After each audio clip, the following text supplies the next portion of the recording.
नमस्कार, आप देख रहे हैं स्पेशल रिपोर्ट और आपके साथ में विजेंद्र सोलंकी। दुनिया में क्या दो और जंग शुरू होने वाली है। एक भारत पाकिस्तान में आतंकवाद के खात्मे की जंग लड़ेगा और दूसरा अमेरिका ईरान में परमाणु हथियारों के मंसूबों के खिलाफ और हूती आतंकी के खात्मे की जंग लड़ेगा। क्या मोदी और ट्रंप ने तय कर दिया है कि आतंक के आकाओं का अंत करने के लिए एक साथ एक जैसा हमला किया जाएगा, क्योंकि ईरान हमास को भी फंडिंग करता है और हमास जैश से जुड़ चुका है, वो जैश जिसने पहलगांव में अटैक करा है। वहीं क्या मोदी और ट्रंप की भाषा, मंशा और इच्छा शक्ति वर्तमान में इशारा कर रही है कि जल्द ही दुनिया में कुछ बड़ा होने वाला है, मसलन पाकिस्तान के टुकड़े और ईरान में आतंक समर्थित सत्ता का परिवर्तन। क्या यही वजह है कि अमेरिका ने पाकिस्तान की एक बार फिर से इंटरनेशनल इंसल्ट कर दी। वहीं भारत के साथ कैसे दुनिया एक साथ आकर खड़ी हो गई और पाकिस्तान के खिलाफ भारत का चक्रव्यूह कैसे तैयार हो रहा है। आज हम आपको बताएंगे कैसे मोदी और ट्रंप दोनों की दोस्ती, भारत और अमेरिका की दोस्ती पाकिस्तान और ईरान पर भारी पड़ने वाली।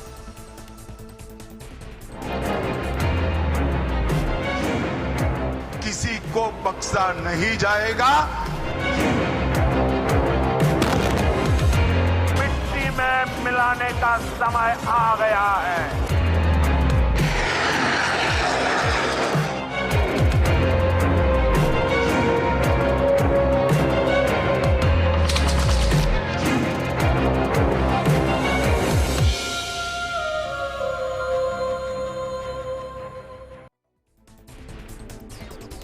शुरुआत करते हैं एक तस्वीर के साथ। तस्वीर को जरा देखिए, क्योंकि भारत और अमेरिका, पाकिस्तान और ईरान कैसे ये सब एक साथ जुड़े और क्या वाकई में दो मोर्चों पर जंग शुरू होने वाली है, जरा समझने की कोशिश कीजिए। और देखिए जरा, एक तरफ ट्रंप और खमेनेई यानी कि अमेरिका और ईरान, हूती आतंकी संगठन जिससे अमेरिका परेशान। वजह है कि लाल सागर के अंदर अमेरिकी ट्रांसपोर्टेशन, अमेरिकी जहाजों को, अमेरिकी लोगों को हूती अटैक करता है और हूती को पैसा देता है खमेनेई यानी कि ईरान, और इसका मकसद अमेरिकी जहाजों को निशाना बनाना है। दूसरी तरफ जरा देखिए, प्रधानमंत्री नरेंद्र मोदी और शहबाज, मकसद जैश, लश्कर, टीआरएफ, इन सब को पाकिस्तान समर्थन देता है, फंडिंग करता है।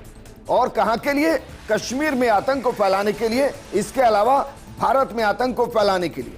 तो एक तरफ शहबाज, एक तरफ खमेनेई जो आतंक फैलाने का, आतंक की फैक्ट्री को चलाने का काम कर रहे हैं, और दूसरी तरफ डोनाल्ड ट्रंप और प्रधानमंत्री मोदी जो आतंक के खात्मे के लिए फिलहाल एक जैसी भाषा बोल रहे हैं। मतलब दोनों ही कह रहे हैं कि आतंक के खात्मे के लिए तारीख, जगह सेना तय करेगी और आतंक के खात्मे के लिए अंतिम व्यक्ति जो इसका सहयोग कर रहा है उस तक ये जंग चलती रहेगी। दोनों एक ही तरफ इशारा कर रहे हैं, लेकिन क्या वाकई में ईरान जो हमास, हूती और हिजबुल्लाह को फंडिंग करता है, दूसरी तरफ वो पाकिस्तान जो जैश ए मोहम्मद, लश्कर ए तैयबा, टीआरएफ, इनको फंडिंग करता है, क्या दोनों के खात्मे के साथ इन दो देशों के टुकड़े होने का वक्त आ गया है? क्या ईरान के टुकड़े अमेरिका करेगा और क्या भारत पाकिस्तान को खंड खंड कर देगा, टुकड़ों में बिखेर देगा? ये इसलिए क्योंकि मोदी और ट्रंप का ऑपरेशन आतंक ऑल आउट क्या वाकई में शुरू हो चुका है। प्रधानमंत्री मोदी ने पुलवामा अटैक के बाद भी आतंक के खात्मे का संकल्प लिया और अब पहलगांव अटैक के बाद भी आतंक के खात्मे का संकल्प लिया है। साफ तौर पर कहा है कि आतंक के अंतिम सहयोगी को ढूंढकर खत्म करेंगे। वहीं राष्ट्रपति ट्रंप ने भी हूती के पूरे खात्मे का संकल्प लिया है। लाल सागर में हूती आतंक के पीछे ईरान का समर्थन मिला हुआ है।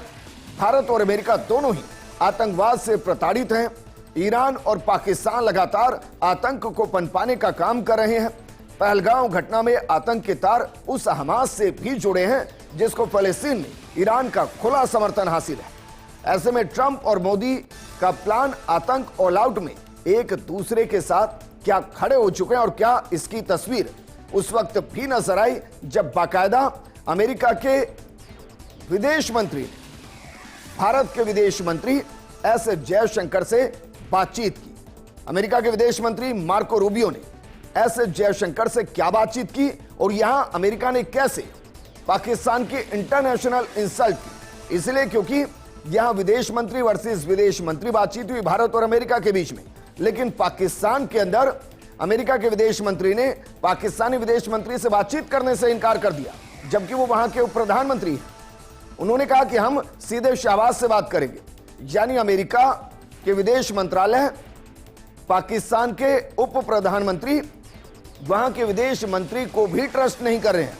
अब जरा देखिए बातचीत क्या हुई, यह बेहद इंटरेस्टिंग है। दोनों के बीच की बातचीत को जरा समझिए। पहले जरा देखिए पाकिस्तान की इंसल्ट कैसे की गई। दरअसल पहलगाम आतंकी हमले में पाकिस्तानी विदेश मंत्री से मुलाकात भी नहीं हुई, बातचीत भी नहीं। जो बातचीत की गई वो दरअसल अमेरिका के विदेश मंत्री मार्को रूबियो ने शहबाज से की और शहबाज को फटकार लगाई और भारत की जांच में हर तरीके से सहयोग करने के निर्देश दिए गए हैं। एक तरीके से ऑर्डर दिया गया है कि अगर आपको बचना है, भारत के गुस्से से बचना है, तो आप जांच में सहयोग कीजिए, फालतू की अनर्गल बातें करना छोड़ दीजिए, क्योंकि आपके ही नेता बाकायदा इंटरनेशनल फोरम पर आतंक को फंडिंग करने की बात को स्वीकार कर चुके हैं। इसके अलावा यूएनएससी और एसएटीपी की रिपोर्ट यह बताती है कि पाकिस्तान अपने आप में आतंकी स्थान है। दूसरी तरफ जरा देखिए भारत से क्या बातचीत हुई है। अमेरिका आतंकवाद के खिलाफ जंग में पूरे तरीके से भारत के साथ है और भारत के हर कदम का स्वागत करता है। एक तरफ आतंक के खिलाफ जंग में अमेरिका भारत के साथ और दूसरी तरफ आतंकिस्तान यानी कि पाकिस्तान को जमकर फटकार, और कहा गया कि भारत अगर जांच कर रहा है पहलगाम आतंकी हमले की, तो पाकिस्तान उस पर बयानबाजी से बचे और सीधा भारत की जांच में सहयोग करे। इस दौरान विदेश मंत्री को ट्रस्ट नहीं किया गया पाकिस्तान के, बल्कि वहां के प्रधानमंत्री से बातचीत की गई, शहबाज से बातचीत की गई। यहां से इंटरनेशनल इंसल्ट अपने आप में पाकिस्तान की दुनिया भर के अंदर हुई। सिर्फ उतना नहीं है, बाकायदा पाकिस्तान को पस्त करने के लिए भारत कूटनीतिक काम कर रहा है और एक ऐसी रणनीति पर काम कर रहा है जहां पाकिस्तान के पीछे कोई खड़ा नजर नहीं आएगा। दरअसल भारत पाकिस्तान को पस्त करने के लिए कूटनीति बना रहा है। विदेश मंत्री एस जयशंकर सबूतों के साथ पाकिस्तान को बेनकाब कर रहे हैं। जयशंकर दुनिया भर के देशों को भारत के साथ ला रहे हैं। भारत ने यूएनएससी में भी पलड़ा भारी करने की कवायद शुरू कर दी है। जयशंकर ने संयुक्त राष्ट्र परिषद के 10 अस्थायी सदस्य देशों में से पाकिस्तान को छोड़कर बचे हुए 9 देशों के विदेश मंत्रियों से बातचीत की और इस बातचीत का मकसद पहलगाम हमले पर भारत को समर्थन दिलाना है। पाकिस्तान को जिम्मेदार ठहराते हुए उसे वैश्विक मंच पर अलग थलग करना है। साथ ही भारत की संभावित जवाबी कार्रवाई के लिए अंतर्राष्ट्रीय समर्थन भी जुटाना है। तो चलिए जरा यही देख लीजिए कि पाकिस्तान के खिलाफ जो वैश्विक समर्थन भारत हासिल कर रहा है उसमें किस तरीके से पूरा विश्व इस वक्त हिंदुस्तान के पीछे आकर खड़ा हो गया है। दरअसल पाकिस्तान के खिलाफ वैश्विक समर्थन अमेरिका, फ्रांस समेत 130 से ज्यादा देशों ने हमले की निंदा की है, यानी लगभग पूरी दुनिया ने भारत के साथ एकजुटता दिखाई है। जयशंकर की बातचीत ने यूएनएससी के अस्थायी सदस्यों को भारत के पक्ष में लाकर इस समर्थन को और ज्यादा मजबूत किया है। पाकिस्तान को अलग थलग करना, यूएनएससी के 25 अप्रैल के बयान को पाकिस्तान और चीन ने कमजोर करने की कोशिश और इसे भारत ने अपर्याप्त बताया है। एस जयशंकर ने इस बयान को मजबूत करने के लिए सभी देशों से संपर्क किया ताकि भविष्य में पाकिस्तान के खिलाफ सख्त रुख अपनाया जा सके। इसके अलावा जो विकल्प हो सकता है उसमें सैन्य एक्शन हो सकता है। भारत ने अब तक अटैक नहीं किया, अगर अटैक करता है तो यह अग्नि प्रहार होगा। अब की वाला अटैक बालाकोट से बड़ा होगा। जयशंकर ये सुनिश्चित करना चाहते हैं कि भारत अगर ऐसी कार्रवाई करता है तो दुनिया चुप रहे, यानी भारत और पाकिस्तान के इस जंग में दुनिया मुंह फेर कर खड़ी हो जाए। भारत के एक्शन को ग्लोबल वैधता मिले। वैसे भी प्रधानमंत्री मोदी ने सेना को खुली छूट दे दी है। साथ ही एनआईए को पाकिस्तान और आईएसआई की भूमिका के सबूत जुटाने में लगा दिया गया है। इसके अलावा पाकिस्तान में विद्रोह, दरअसल भारत पाकिस्तान के अंदरूनी हालातों पर भी गंभीर नजर बनाए हुए है। बलूचिस्तान, खैबर पख्तूनख्वा में पाकिस्तान के खिलाफ जबरदस्त आक्रोश है। ऐसे में भारत चाहता है कि जब वो पाकिस्तान से आतंक का हिसाब करे तो पाकिस्तान अपने आप गृह युद्ध में फंसता चला जाए। लेकिन इस सब के बीच में बहुत कुछ इंटरेस्टिंग हुआ पाकिस्तान के अंदर। पाकिस्तान डर चुका है, बौखला चुका है, मदरसे बंद कर दिए गए हैं, अपने आतंकियों को सेफ हाउस में ले जा चुके हैं, उनके आर्मी चीफ गायब हो चुके हैं और आईएसआई को कमांड दे दी गई, यानी कि आर्मी को ट्रस्ट नहीं किया जा रहा है। पाकिस्तान में आर्मी नहीं आतंकवाद पसंद किया जा रहा है और इसका ताजा उदाहरण है दरअसल पाकिस्तान की आर्मी नहीं आतंक पसंद और आतंकी पाकिस्तान को अपनी आर्मी पर भरोसा नहीं है। उसे तो केवल अपनी खुफिया एजेंसी आईएसआई पर ही यकीन है। तभी तो पूरी पाकिस्तान आर्मी में उसे एक भी काबिल आदमी नहीं मिला जो पाकिस्तान की सुरक्षा की बागडोर संभाल सके, यानी कि पाकिस्तान का एनएसए बन सके। पाकिस्तान ने जासूसों के सरदार को पाकिस्तान की सुरक्षा की जिम्मेदारी सौंपी। भारत के हमले से खौफजदा पाकिस्तान ने आधी रात को डरपोक कदम उठाया। आनन फानन में ISI chief lieutenant general Mohammad Asim Malik को एनएसए पाकिस्तान का बना दिया गया। पाकिस्तान के इस कदम से लग रहा है कि भारत से हमले का डर उसे सोने नहीं दे रहा है और दूसरी तरफ इसे मुनीर के खिलाफ भी माना जा रहा है। वो मुनीर जो जहर उगल चुका है, वो मुनीर जो इस वक्त गायब है, वो मुनीर जो पाकिस्तान की बर्बादी की पटकथा लिख चुका है।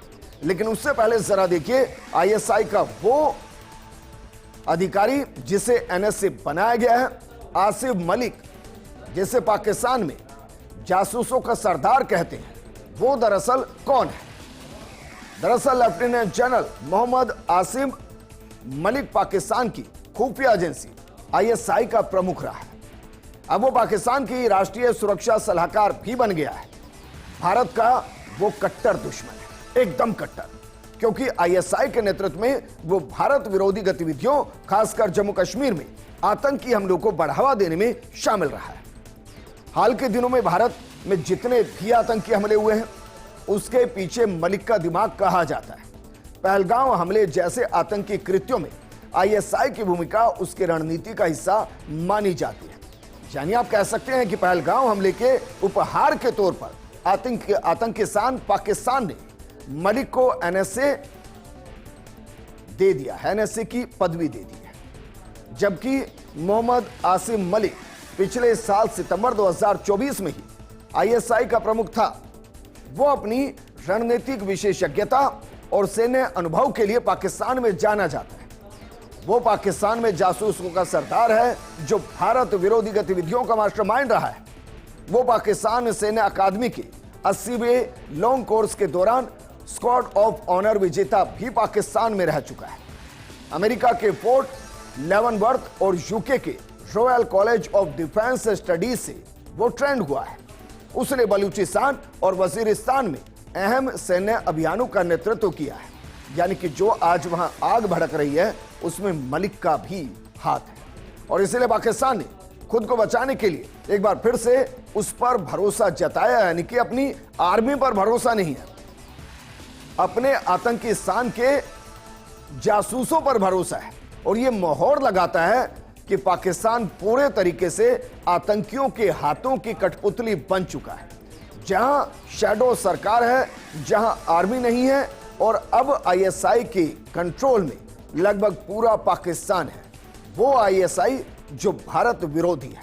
और क्या इसीलिए भारत पूरी दुनिया को अपने साथ ला रहा है ताकि जब पाकिस्तान को तोड़ा जाए तो उस दौरान पूरी दुनिया इस इंसाफ की पिक्चर को देखे सिर्फ, इसमें कोई किरदार निभाने की कोशिश ना करे। लेकिन जैसे ही मलिक को जिम्मेदारी दी गई, पाकिस्तान के अंदर से एक चेहरा पूरे तरीके से गायब हो गया और वो चेहरा है मुनीर।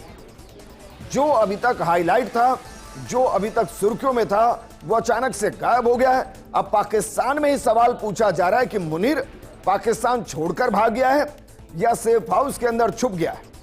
दरअसल मलिक का एनएसए बनना मुनीर के लिए झटका माना जा रहा है। खबर तो यह भी है कि मुनीर पाकिस्तान छोड़कर कहीं भाग गया है, परिवार को पहले ही पाकिस्तान से बाहर निकाल चुका है। मुनीर के हैशटैग और मीम्स की बात सोशल मीडिया पर आ चुकी है। भारत के कड़े कदमों के बीच जनरल मुनीर कहीं एक्शन में दिखाई ही नहीं दे रहे। वहां की अपुष्ट खबरों में दावा किया गया है कि पाकिस्तानी सेना प्रमुख या तो बंकर में छुप गया है या फिर अपने परिवार के साथ पाकिस्तान छोड़कर भाग गया है। वहीं पीओके में चल रहे 1000 मदरसों को पाकिस्तान ने डर के मारे बंद कर दिया है। अब सोचिए, पाकिस्तान जो जंग की बातें कर रहा है उसका जनरल भाग चुका है। एनएसए आईएसआई का अधिकारी है, आईएसआई चीफ रहा है, यानी कि पूरे तरीके से पाकिस्तान आतंक के इर्द गिर्द है और डरपोक वहां की सेना का अधिकारी अपनी सेना को छोड़कर भाग चुका है। लेकिन बिल्कुल ऐसी ही कहानी ईरान और अमेरिका के बीच में भी चल रही है। उसको भी समझने की जरूरत है, क्योंकि अगर हमास की पाकिस्तान में एंट्री हो रही है तो उसमें ईरान की पूरी परमिशन होगी। और क्या वाकई में चौथा देश होगा जहां ईरान प्रोक्सी वॉर के जरिए वहां की सरकारों को कंट्रोल करने की कोशिश करना चाहती है। सबसे पहले फलस्तीन, जहां हमास पैरेलल सरकार चलाता है और हमास को शैडो तौर पर ईरान चलाता है। दूसरा लेबनान, जहां हिजबुल्लाह की सरकार चलती है और हिजबुल्लाह को शैडो तौर पर ईरान चलाता है। तीसरा यमन, जहां पर हुती एक हिस्से को कंट्रोल कर पैरेलल सरकार चलाते हैं और हुती को कंट्रोल करता है ईरान। क्या बिल्कुल ऐसी परिस्थिति में पाकिस्तान आ चुका है, जहां ईरान को समझ में आ चुका है कि उसकी फंडिंग के नीचे पाकिस्तान दब चुका है और पाकिस्तान आतंकिस्तान या कहें कि आतंकियों के लॉन्चिंग पैड के तौर पर अब ईरान पूरी दुनिया में इस्तेमाल करेगा। और क्या जैसे फलस्तीन, हमास, हिजबुल्लाह लेबनान, यमन और हुती, और क्या बिल्कुल ऐसे पाकिस्तान, हमास, जैश-ए मोहम्मद, अल-कायदा और टीआरएफ ये एक साथ मिलकर काम करेंगे। दरअसल अमेरिका ने ईरान को खुली धमकी दे दी है और धमकी में क्या कहा गया है, जरा इस पर एक नजर डालते हैं। देखिए जरा, ईरान, हम तुम्हारी ओर से हुतियों को दिए जाने वाले घातक समर्थन को देख रहे हैं। तुम्हें अमेरिकी सेना की ताकत पता है, चेतावनी दी जा चुकी है, अंजाम भुगतने के लिए तैयार रहो। इसकी जगह और समय हम चुनेंगे। पीट हेगसेथ, रक्षा मंत्री अमेरिका। यह बिल्कुल अमेरिका की, भारत की सरकार की भाषा जैसी है, जिसमें वक्त और जगह हम चुनेंगे। यही प्रधानमंत्री मोदी कह रहे हैं और यही अमेरिका कह रहा है। अंतर बस इतना है कि प्रधानमंत्री मोदी पाकिस्तान के आतंकियों के लिए कह रहे हैं और अमेरिका ईरान के आतंकी हुतियों के लिए कह रहे हैं। लेकिन सिर्फ मकसद इतना नहीं है। ईरान और अमेरिका के बीच की इस जंग को समझने के लिए इसमें परमाणु भी एक महत्वपूर्ण भूमिका निभाता है। जैसे पाकिस्तान धमकी देता है ना कि उनके पास परमाणु हथियार है, परमाणु हथियार, ईरान भी परमाणु हथियार बना रहा है। और अब सोचिए, एक ऐसा देश जो आतंकियों को पालता हो, अगर वो परमाणु संपन्न होगा तो फिर क्या होगा। दरअसल 2018 में ट्रंप के ईरान से परमाणु करार रद्द करने के बाद ईरान की बम बनाने की क्षमता में इजाफा हुआ। अंतर्राष्ट्रीय परमाणु ऊर्जा एजेंसी के अनुसार ईरान ने 60% शुद्धता का 275 किलो यूरेनियम बना लिया है। ये 6 परमाणु बम बनाने के लिए काफी है।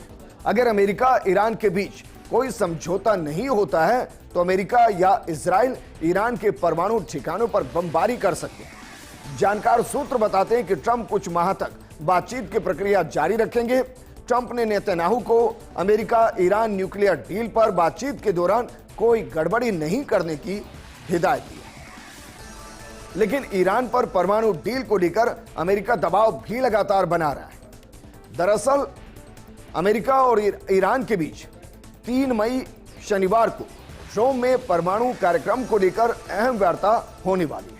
अमेरिका और ईरान ओमान की मध्यस्थता में तेहरान के परमाणु कार्यक्रम पर अब तक 3 चरण की बातचीत कर चुका है।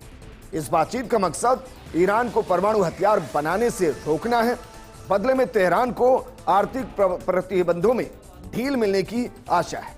ईरान बार बार कहता है कि उसका परमाणु कार्यक्रम शांतिपूर्ण उद्देश्य के लिए है, लेकिन अमेरिका और इजराइल इस पर भरोसा नहीं करते। अमेरिकी रक्षा मंत्री हेगसेथ ने साफ कहा है कि ईरान हुतियों को हथियार, वित्तीय मदद देकर लाल सागर में जहाजों पर हमले करवा रहा है। हुतियों का कहना है कि वो ये हमले फिलिस्तीनियों के समर्थन में कर रहे हैं। अमेरिका ने मार्च से हुतियों के 1000 से ज्यादा ठिकानों पर हमले किए हैं।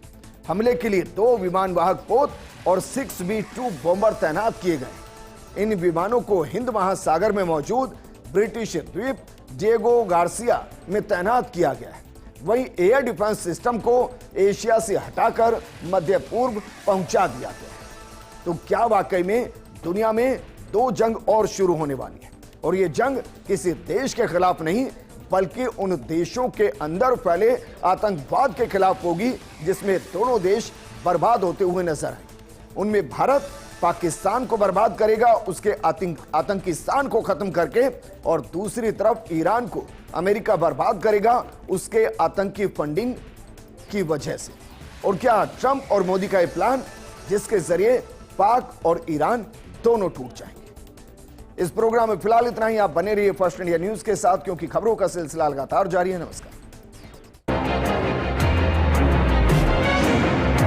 किसी को बख्शा नहीं जाएगा। मिट्टी में मिलाने का समय आ गया है।